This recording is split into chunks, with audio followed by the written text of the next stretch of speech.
Welcome back to another Swordmaster Publications presentation. My name is Ernie Lawrence. Today we're going to be studying Judges chapter 8. Now, Judges chapter 8 is the last chapter in a 3-chapter series on the man named Gideon. He was a judge during the time between Joshua and the kings.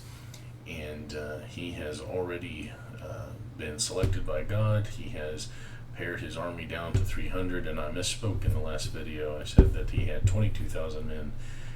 And got rid of 12,000 so that there was only 10,000 left. I don't know what I was thinking. It said it right there in the text, but it was 32,000 men that he started with, and he got rid of 22,000 and had 10,000 left. And then he took that 10,000 down to the river, and God brought that down to 300. And that's going to come into play here in this chapter here at the very beginning when he's talking to Ephraim. Because Ephraim is going to the men of Ephraim are going to be a little upset with him at the beginning. But we're going to talk about why here in just a second. So let's get started here in chapter 8. It says, "And the men of Ephraim said unto him, Why have you served us thus? You didn't call us when you went to fight with the Midianites. And they did chide him sharply." And so the Ephraimites are saying, when you went to fight against these guys, why didn't you call us? And remember, after he had already, they had broken the jars, and they showed their lamps with the 300 men, and the men all attacked each other, and some of them fled and whatnot. It was after this that he sends up, they're chasing them, and he sends up to Ephraim and says, "Hey, come down and take this area, down to the water and everything." And so they do that, and that's the end of chapter 7. And so they ask Gideon, why did you wait to call us? And I believe the reason for that is because this has to do with the 300. God had told Gideon, you're not going to go do this that I've called you to do with thousands of men, because I don't want you to take it upon yourself and say, we did this, I did this by myself, I didn't need God. And so God had told him, you get 300 men so that you know that I'm the one that delivered. And Gideon, of course, agrees with that. He sees the signs and everything. And I think that's also why he doesn't reach out to Ephraim at the beginning, is because God essentially told him, no, you're going to only have these 300 men. And so Ephraim, the men of Ephraim weren't really privy to that.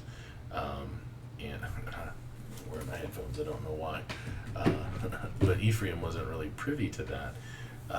So they're a little upset about it. But listen to what Gideon says, verse 2. He says unto them, What have I done now in comparison to you? What have I really done compared to what you guys just did?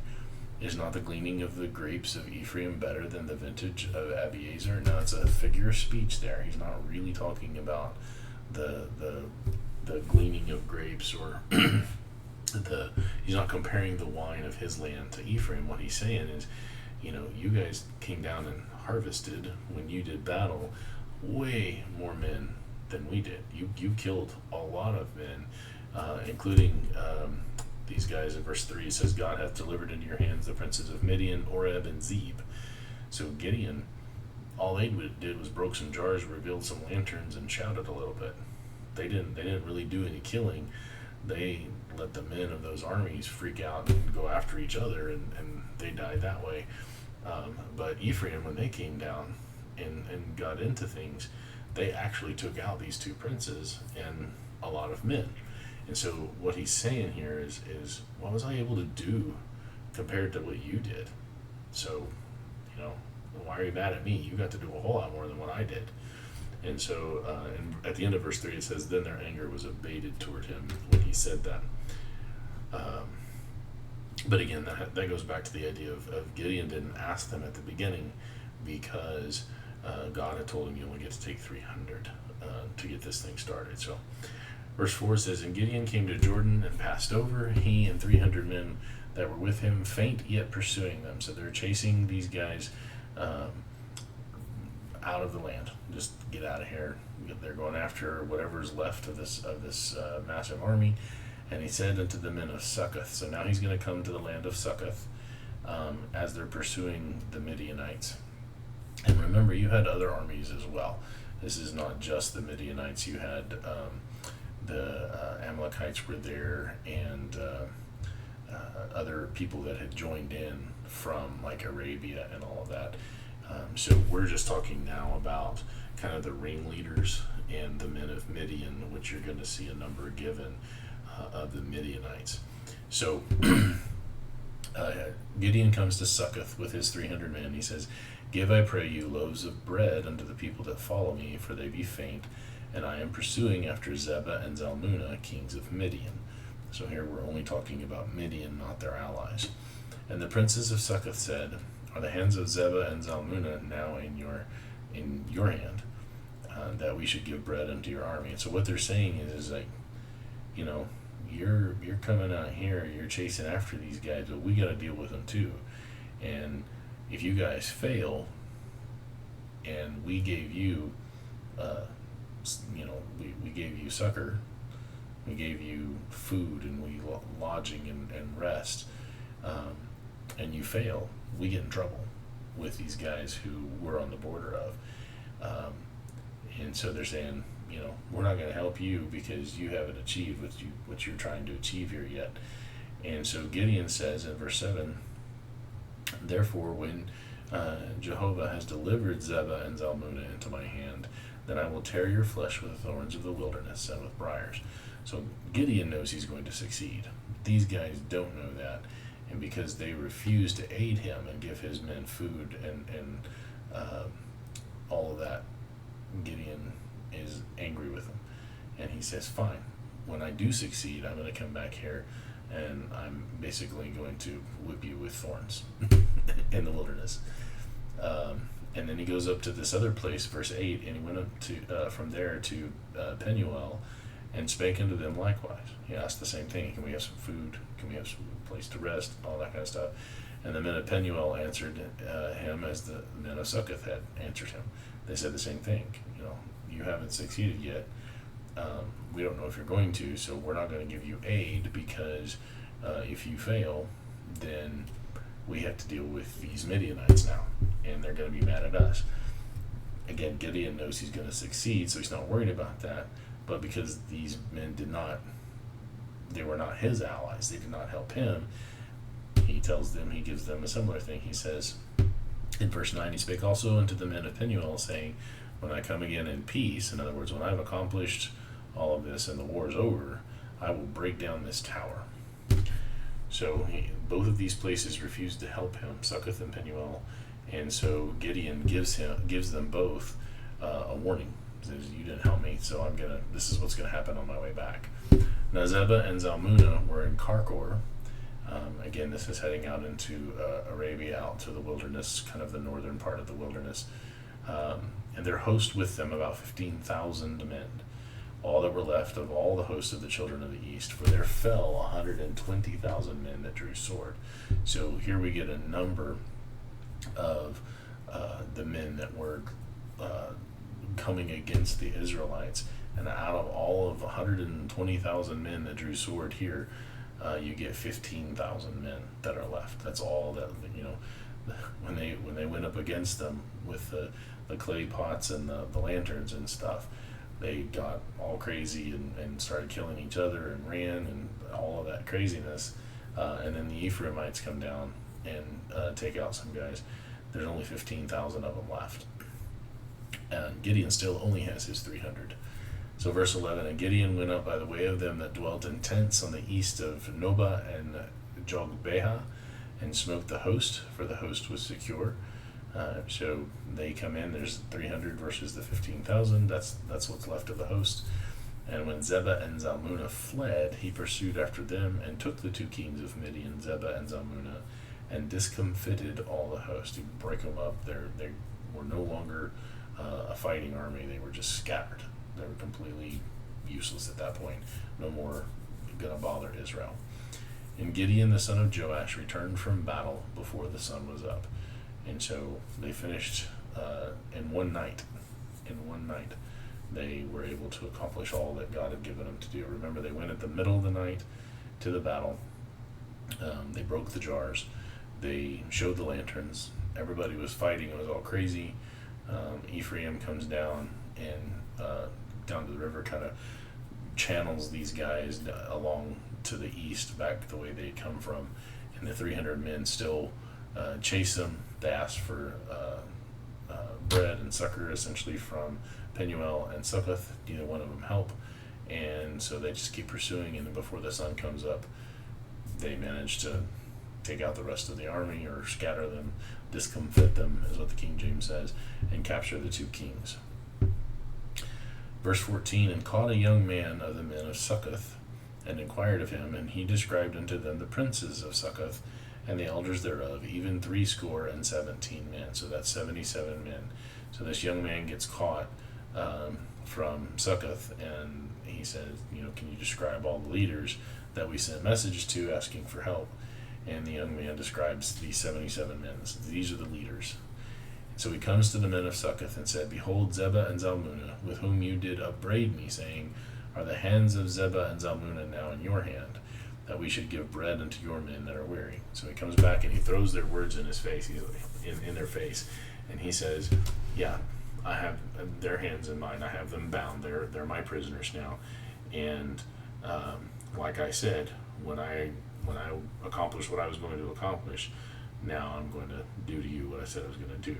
And so verse 16, he took the elders of the city and the thorns of the wilderness and briars, and with him he taught the men of Succoth. And I love the way that that's phrased there. He takes the thorns of the wilderness and the briars, and he teaches them. So what is he teaching them here? He's teaching them, I'm a man of God. I'm doing what God wanted me to do. You didn't help, and since you didn't help, next time you will. And he whips them, he beats them with the thorns and stuff to get his point across. So a little bit of humor. It's violent, but it's a little bit of humor, just the way that it's phrased. And then he comes verse 17, and he beat down the tower of Penuel and slew the men of the city. So they even got a harsher one, because I think because he had gone to Succoth already, and he had given them the lesser judgment, and Penuel saw that Succoth didn't help, and they still refused to help as well. And I think that's a little bit why they get the harder punishment here. So he breaks down the tower, kills the men of the city, and then he says unto these kings of Midian, Zebah and Zalmunna, What manner of men were they whom you slew at Tabor? And they answered, As you are, so were they. Each one resembled the children of a king. So he's like, who did you kill at Tabor? And they were like, they look like you. And he said, they were my brethren, even the sons of my mother. So not only Gideon is like, not only have you killed my kinsmen, but these are my true brothers, the brothers that came from the same mother. And so he says, as Jehovah lives, there's that, my God is the living God, the true God. As Jehovah lives, if you had saved them alive, I would not slay you. So in other words, if you hadn't killed my brothers, I probably would have mercy on you, and I would let you live. So he says in verse 20, and here's the interesting thing. This idea of the one true and living God, sometimes it's mentioned subtly, sometimes it's mentioned very explicitly and openly and blatantly. Moses did that a lot. But you're going to find it woven throughout the Old Testament, the idea that Jehovah is the living God. And what Gideon is saying by this expression is my God is real, your God is fake. And so he says, as Jehovah lives, as my God is a real God, yours is not. Okay, and then he says, as that is a true fact, this is also a true fact. If you had not slain my brothers, I would have left you alive. But then in verse 20, he says, unto Jether, his firstborn, his oldest child, rise up and fall upon us. Rise up first. I got off on 21. And he said unto Jether, his firstborn, up and slay them.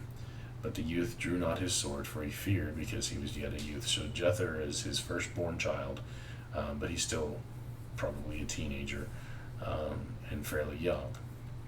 And so he can't do it. He's too afraid being that young. And so in verse 21, Zebah and Zalmunna said, "Rise up and fall upon us." So they're talking to the boy. "For as the man is, so is his strength." And I think here, reading from this and from Gideon's reaction, I think what they're doing is they're making fun of Jether. They're like, can't you take up your sword and kill us? You're not a real man. A real man would be able to kill us. And it makes Gideon angry. And Gideon rose and slew Zebah and Zalmunna and took away the ornaments that were on their camels' necks. So Gideon here is kind of protective of his family. And you'll see that a little bit more as we get into the chapter a little bit further down. So he kills the kings, takes the ornaments that were on their camels' necks. Then the men of Israel said unto Gideon, "Rule over us, both thou and thy son's son also, for you have delivered us from the hand of Midian." So here they're going to try making Gideon kind of a king. And we see this again in 1 Samuel 8 when the people are clamoring for a king. They want Saul to be king over them. And this is part and parcel with Israel not being ready to have a king. And this is a theme that I think is bigger, and I'm starting to realize this. I've started to realize this in the past few months as I've done some other studies. There is this kind of theme that is a subtle one through the scriptures, and so I might kind of veer off here a little bit to talk about it. There is a time when man is not ready for things, when mankind is not ready for things. In the Garden of Eden, God plants two trees, the tree of life and the tree of knowledge of good and evil.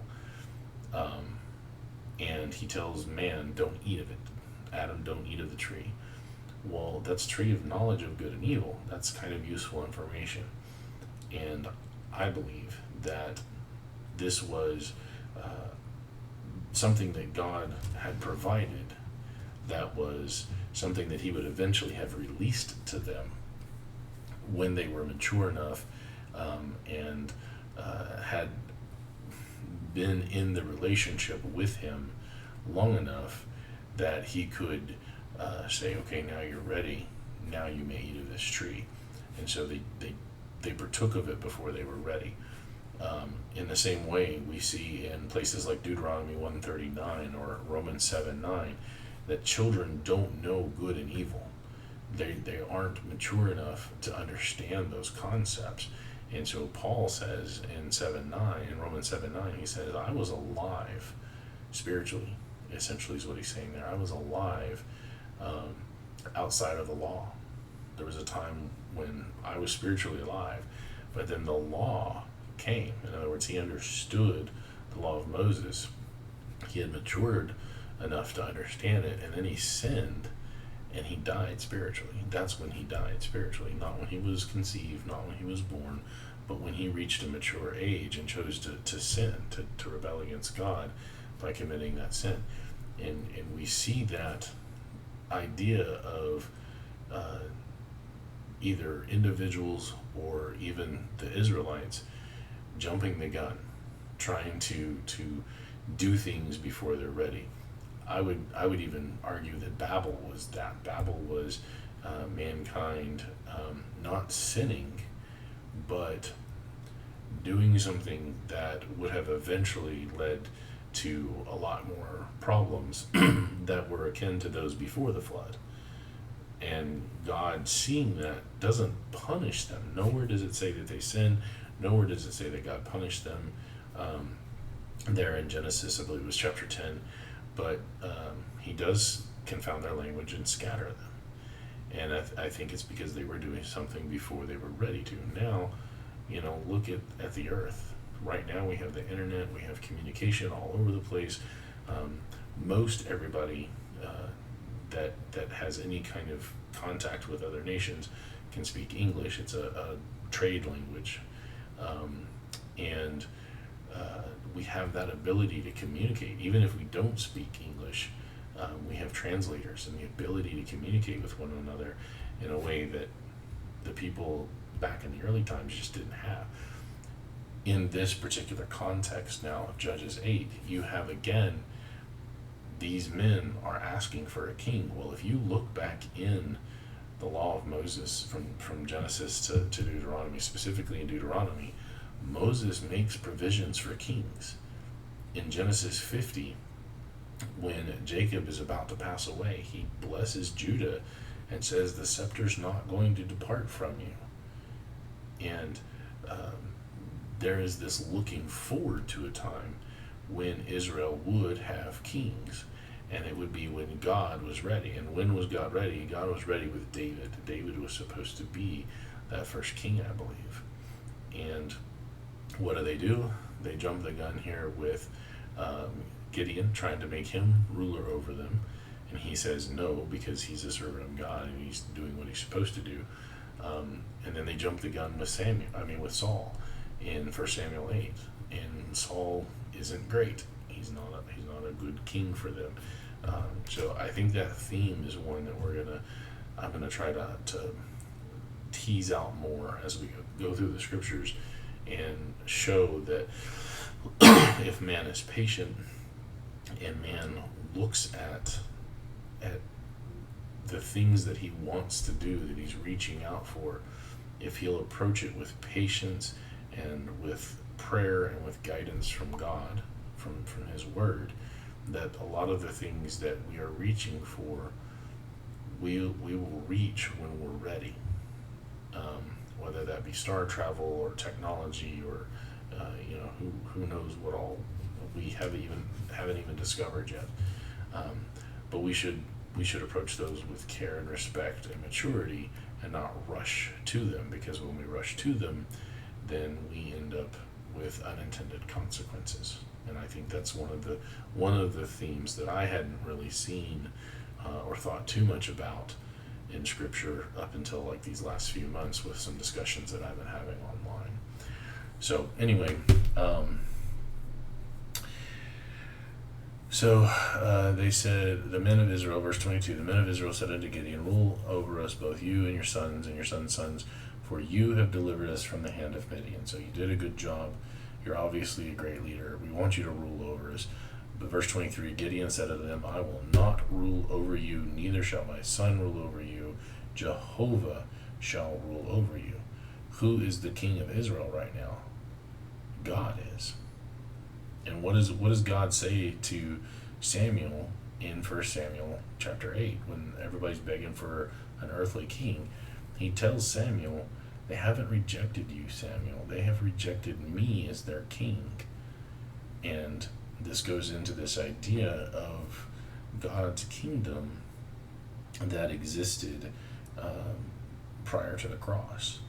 This is the kingdom of God the Father, and when they betray him, they rebel against him, they're disobedient, he ends up destroying this type, this pointer to the church, which is the kingdom of his son.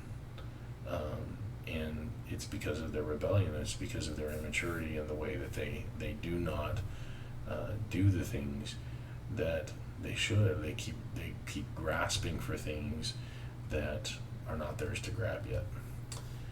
Verse 24, and Gideon said unto them, I would desire a request of you. So I'm not going to rule over you. God's going to rule over you. But I do have a request, that you would give me every man the earring of his prey. So every man that you killed, I want just an earring. Okay? For they had golden earrings because they were Ishmaelites. So these earrings were expensive. They were made of gold. And so Gideon is just asking for, he's like, I don't want anything else, just give me the earring of the people that you killed. And they answered, we will willingly give them. And they spread a garment and did cast therein every man the earrings of his prey. Now remember, 15,000 men. And the weight of the golden earrings that he requested was 1,700 shekels of gold, besides ornaments and collars and purple raiment that was on the kings of Midian, and beside the chains that were about their camels' necks. Okay, so 1,700 shekels. You know what? I didn't look that up before, but I'm going to look up what that is. 1,700 shekels in dollars. So apparently $459.90. All right then. So now that's a new shekel. I don't know if that looks like that might be like today's rates, like the current rate. So let's look it up in terms of Judges 8, 1,700 shekels, $2. Yeah, that's what I was thinking. So I was like $450. That is not a lot of money that he's asking for there. That didn't make any sense, because what he's doing is he's asking for the money to essentially support his house. He wants to take care of his family, because Gideon, as you can see, is all about his family. And so the 1,700 shekels equals about 57 pounds of gold, and that's how they do that calculation. Is shekels are real money. They are a weight of money. They use like a balance to determine the weight and everything. And so the 1,700 shekels equals 57 pounds of gold, which is well over $1 million. And so that's what he's asking for him, for his family. And then and Gideon made an ephod thereof and put it in his city, even in Ophrah, and all Israel went thither a whoring after it. Now, I want to make this clear again, right? When Gideon makes the ephod thereof, an ephod is kind of like a vestment. Maybe it looked something. Since it was made out of gold, maybe it looked kind of like armor, and maybe a commemoration of the battle that he was fighting. And so they put that in the city, even in Ophrah.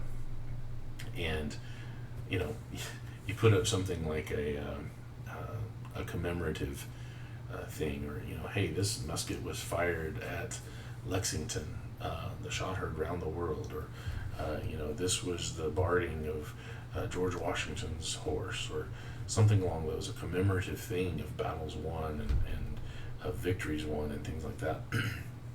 And people can come and they can see a piece of history, and it's a cool thing. The Israelites, no, when it says they went a whoring after it, this is an expression that refers to them worshiping an idol. That they are going after a false god, another fake, made by the hands of men kind of god. And instead of just like, hey, yeah, this represents the victory that Gideon had, that he was given by Jehovah, who they should be honoring, and instead they're going to worship this ephod that he made. And it became a snare unto Gideon and to his house. So you have this man who has been following God this entire time, and it kind of got to his head finally, and it kind of brought his house down. And it's a good thing then that Gideon's household didn't become rulers, because it would have made it just that much worse. But this idea of them going whoring after it, they weren't paying for sex with it. It's a metaphor. It references them worshiping it like a fake false god. And this is how God sees when somebody worships another deity, even a fake false one made of sticks and stones, or in this case gold. He says you're essentially a prostitute. When we are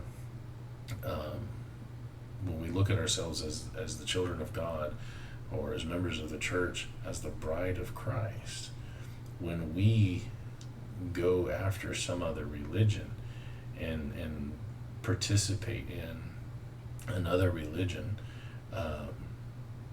for whatever reason, political clout or ecumenicalism or whatever, When we do that, God sees that as adultery. You see it in 1 Corinthians 6 when he talks about, we're the temple of God, we're the pure temple of God, and we're the body of Christ. And, when you join two bodies together, they become one. So why would you, as the pure body of Christ, go whoring after another body? And in that context, he's talking about Judaism. That why would you go after the Jewish system of things? And so that's the context of it. Not that they set up some kind of a Greek temple to Aphrodite or something like that. All right, verse 28. This is kind of the wrap up of the Gideon story. It says, "Thus Midian was subdued before the children of Israel, so that they lifted up their heads no more." The Midianites aren't going to bother Israel anymore after this. And the country was in quietness for 40 years in the days of Gideon. So while Gideon is there, while he's about, everything's quiet, everything's peaceful. And Jerubbaal, the son of Joash, remember that's Gideon still, went and dwelt in his own house. And Gideon had 70 sons, that's 70 sons, of his body begotten, for he had many wives. Now I'm going to go back here. He had 70 sons. And I'm going to go back to Exodus chapters 1 and 2. And I want to remind people of the idea that their families were big, and God blessed them. God blessed the midwives. He blessed the women of Israel. They were having babies all the time. And so there's some people, I had a discussion, I think just last week, where somebody was viewing an earlier video where I was talking about the possibility of having so many people kind of come out of Israel, and they try to explain it away, and they say, well, no, this word here can also mean a company. It doesn't mean 1,000, it just means a company, and or a type of military force. And so they didn't really have that many. Why would you need to explain that away? Why would you need to somehow say that they're not the sands of the sea or the stars of heaven when we're looking at roughly 2 million people? It's a believable number. And you can see here with Gideon, again, showing that they had big families. The whole point of Israel is the 12 tribes and the land promise, and you wanted big families so that the land would stay in your family. And it's again not a stretch at all to say that, by the time you have 70 people, 70 men going into Egypt, and in Jacob's day when the brothers came in and Joseph was already there, and then they leave at 2 million by the time 4 generations have passed and Moses and that's a believable number. And this is another proof of that. So for he had many wives. Again, this idea of polygamy is not what God intended originally. Go back to the Garden of Eden, but it was something that one of those things that he winked at. It says in the New Testament, it was allowable. And so Gideon was allowed many wives and a concubine. Apparently he had only one of those. His concubine that was in Shechem, she also bare him a son, whose name he called Abimelech. And if you'll remember, Abimelech was the king during Abraham's day, and later during, I think, the time of Isaac, when they were in the land of that the Israelites now hold. So he names his son by his concubine that. So he has a total of 71 sons at this point. And in verse 32, and Gideon the son of Joash died in a good old age, and he was buried in the sepulchre of Joash his father in Ophrah of the Abiezrites. And it came to pass, as soon as Gideon was dead, that the children of Israel turned again, and went a-whoring after Balaam, and made Baal-berith their god. So Gideon dies. He dies a very old man, blessed, buried with his father in his homeland. And as soon as he was dead, Israel turns again and goes after Balaam. And that word Balaam there, Balaam is something of a generic term. Um, it's a god. It's a little g god, or a spirit creature that people worshipped. And so they made Baal Bereth. See that word Baal there? Baal Bereth, their god. That's who they worshipped. And you can see here this term whoring again. God doesn't pull punches. He's basically saying, Israel, you're supposed to be my bride. And you'll see this in like Ezekiel 16. He says, Israel, you're my bride, and here you are, you're going off after this other god. And not that they are paying for the quote unquote spiritual sex or whatever, however the metaphor works out, but they are the one that is the prostitute. They are the one that is selling themselves for money to this fake false god. That's what they're saying. Then verse 34, the children of Israel remembered not Jehovah their God, who had delivered them out of the hands of all their enemies on every side. Neither showed they kindness to the house of Jerubbaal, namely Gideon, according to all the goodness which he had showed unto Israel. So as soon as he's dead, they go after these fake false gods, and then right after that, they don't show any kindness. They kind of forget about him. You're done. So what would have happened after Gideon was gone if they had said, well, we want you to be king and your son's sons. Gideon goes away, and they say, your dad's dead. We don't really respect you. Goodbye. They wouldn't have worked out anyway. So anyway, that is the chapter. We're going to we'll have a bit of a continuation, kind of like a prologue, an epilogue, if you will, in chapter 9, continuation with the family, but not with specifically Gideon in Judges chapter 9. But that's the entirety of Judges chapter 8. Thank you for joining me. This has been another Swordmaster Publications presentation. My name is Ernie Lawrence, and we'll see you next time.